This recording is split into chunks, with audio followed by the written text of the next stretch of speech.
जय जय श्री राधे।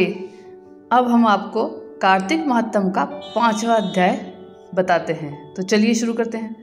राजा पृथु बोले, हे नारद जी, आपने कार्तिक मास में स्नान का फल कहा, अब अन्य मासों में भी विधि पूर्वक स्नान करने की विधि, नियम और उद्यापन की विधि भी बतलाइए।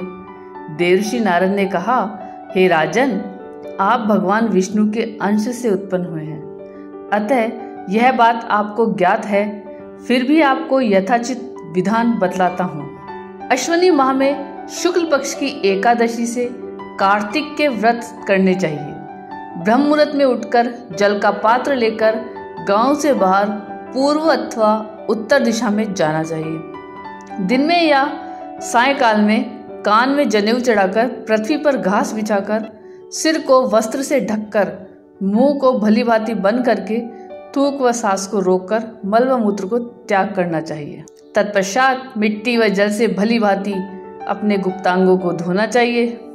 उसके बाद जो मनुष्य मुख शुद्धि नहीं करता, उसे किसी भी मंत्र का फल प्राप्त नहीं होता है। अतः दांत और जीभ को पूर्ण रूप से शुद्ध करना चाहिए और निम्नलिखित मंत्र का उच्चारण करते हुए दातून तोड़नी चाहिए। हे वनस्पते, आप मुझे आयु, कीर्ति, तेज, प्रज्ञा, पशु संपत्ति, महाज्ञान, बुद्धि और विद्या प्रदान करो। इस प्रकार उच्चारण करके वृक्ष से 12 अंगुल की दातुन ले। दूध वाले वृक्षों से दातुन नहीं लेनी चाहिए।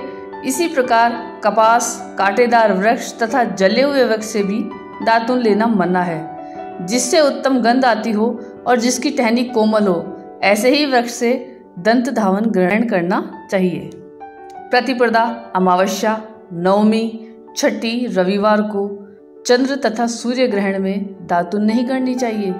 तत्पश्चात भली भांति स्नान करके फूल माला, चंदन और पान आदि पूजा की सामग्री लेकर प्रसन्नचित व भक्ति पूर्वक शिवालय में जाकर सभी देवी देवताओं की अर्ध आचमनीय आदि वस्तुओं से पृथक पृथक पूजा करके प्रार्थना एवं प्रणाम करना चाहिए।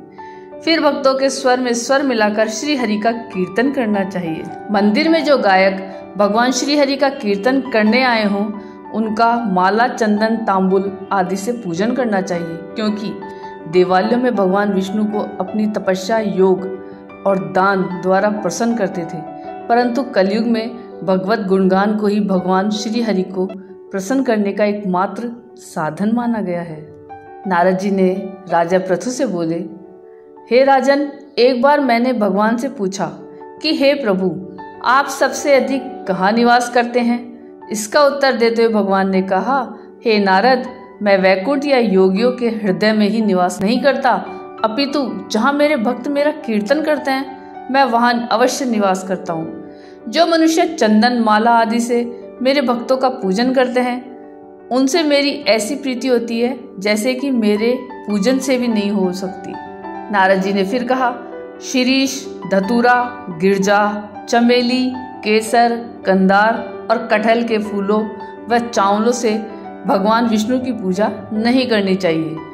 अड़हल, कंद, गिरीश, जूही, मालती और केवड़ा के पुष्पों से भगवान शंकर की पूजा नहीं करनी चाहिए। जिन देवताओं की पूजा में जो फूल निर्दिष्ट है, उन्हीं से उनका पूजन करना चाहिए। पूजन समाप्ति के बाद भगवान से क्षमा प्रार्थना करनी चाहिए तथा हे सुरेश्वर, हे देव, न मैं मंत्र जानता हूँ न क्रिया, मैं भक्ति से भी हीन हूँ। मैंने जो कुछ भी आपकी पूजा की है उसे पूरा करें। ऐसी प्रार्थना करने के पश्चात साष्टांग प्रणाम करके भगवत कीर्तन करना चाहिए, श्री हरि की कथा सुननी चाहिए और प्रसाद ग्रहण करना चाहिए।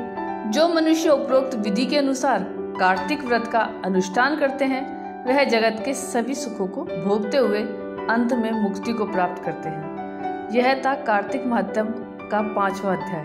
यह आपको कैसा लगा, यह कमेंट करके जरूर बताइएगा। चैनल पे नए हो तो सब्सक्राइब जरूर कीजिएगा, वीडियो को लाइक और शेयर कीजिएगा। धन्यवाद।